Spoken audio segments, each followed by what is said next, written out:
Hey guys, it's Kelsey. I'm back with another scrapbooking process video. Today I have a double layout. The first part of this is for the Scraptacular Cropping Club to scrap lift somebody who has a nice big bordered design element on their page. You could use anybody. I went on Pinterest and found this layout by Fancy Pants designer Stephanie. I really liked these big borders top and bottom of the page, so that was my inspiration. I'm also doing the Secret Kit Club's Pre-Party Pattern Mixer by Sara Scraps. That's a mouthful. To mix some patterns, she wanted us to use a tone-on-tone paper, a polka dot paper, a floral paper, and then we got an extra point for fussy cutting. So I'm going through Crepe Paper's Gather collection and pulling out a bunch of stuff. I'm going to use this floral as my background. I know right away I want to pull in some blue and some yellow just because of the photos. This is Bennett's baby shower, the pictures that are going in my photo album. So I already scrapbooked this for his baby album, but I didn't include a picture of me, I don't think, in it because it was more about his parents opening gifts and stuff like that. So I wanted it in my album with the picture of me in it. So this is for my book. But I am just copying that layout. You see it on that phone there. I'm just doing big zigzaggy, layers top and bottom. So I just pulled in a few layers. I think I thought went really well. I liked that wood grain that peeked in here and there. I definitely liked that blue plaid. And then I'm about to pull in the yellow polka dot. So that got two of the pattern requirements used up. I'm trying to think about what I'm going to do for my tone-on-tone and fussy cutting aspect, but I knew at least I could get this part down. That way I kind of have the main portion of my design down, and then I could just go from there.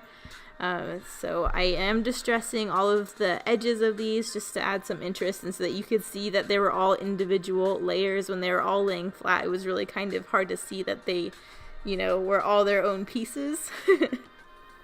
So really like that. Almost done there.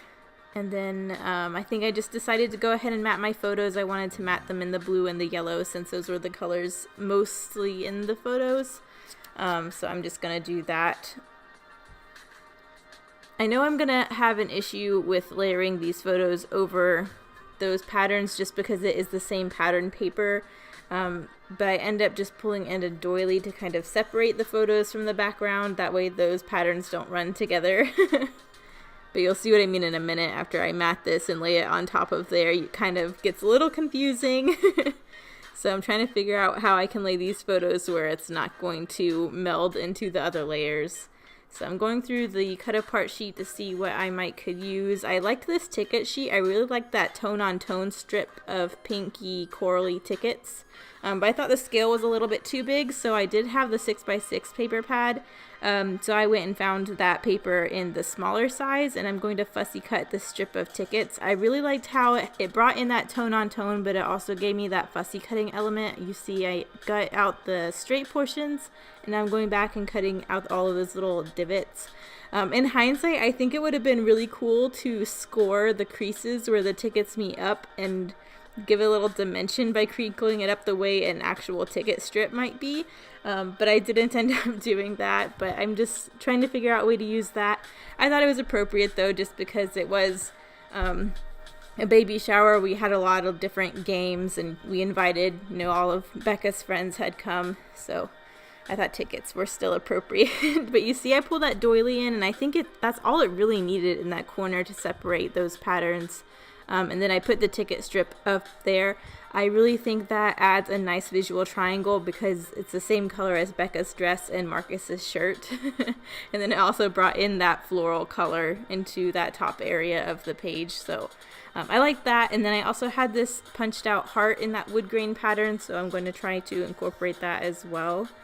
But at this point I've got everything from the challenges covered, so I'm just trying to figure out how to finish the page. I saw this yellow plaid that's the same plaid as that blue, just in yellow and on an angle, so I thought it'd be cool to incorporate that and bring that yellow in one more place. So I just cut out that pocket card and cut it into basically a banner to stretch behind my photo layers.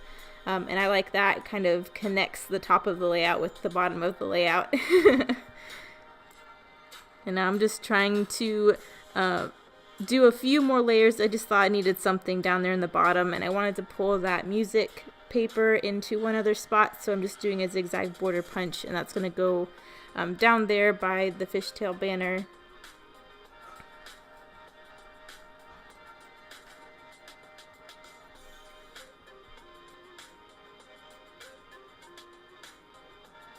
There we go, just lining all of that up. I'm really excited to be playing along with the Secret Not Secret Kit Club party this weekend. So this was the first layout I did for them. I'm on my third layout as of me recording this. It is still Saturday the 26th, but I wanted to have this up by Sunday. So hopefully I will have been a lot more productive. It's near the end of the day, and I was hoping I would have more than 3 done, but anything is progress, right? So I'm not too worried about it. I did want something on the gap on the right side without having to cover up that floral, so I used a frame and moved that heart down there, and I think that adds a good balance. It pulled that wood grain into another area.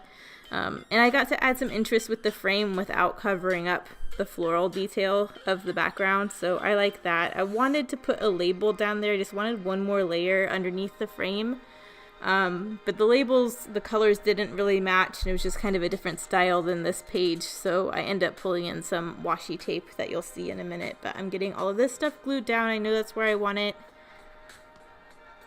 and I'm just trying to think about finishing touches right now. So I tried tucking a glassine bag behind that frame, but again, it covered up the floral, so I took that off. Just trying to figure out how to finish this up. So there I go with the washi tape. I had some tone-on-tone polka dot washi, so I thought that was cool because it brought in another tone-on-tone and polka dot pattern. And then I put that in 3 spots, and I will finish it off with some yellow floral enameled dots. I also had the wood grain washi that's coordinates with the Gather collection, so I put that top and bottom because I still need my title. So I'm just going to title this Baby Shower, really simple, in that yellow alphabet. I'm just going to line that up on the wood grain, but I thought that brought in some more wood grains, some more yellow. I just like playing off of all of the pattern papers that I already incorporated. So there's that. But I think after this I just put some enamel dots on, and I'm pretty sure that's the rest of the layout. Let's see. Yep, here are the close-ups. So this was a fun one to get us kicked off with this party. There's still quite a few. I think there's already over, 15 challenges to pick from. I'm working on the Harry Potter one right now because I can't not do a Harry Potter challenge. Come on, let's be real. But thanks guys for watching. Bye.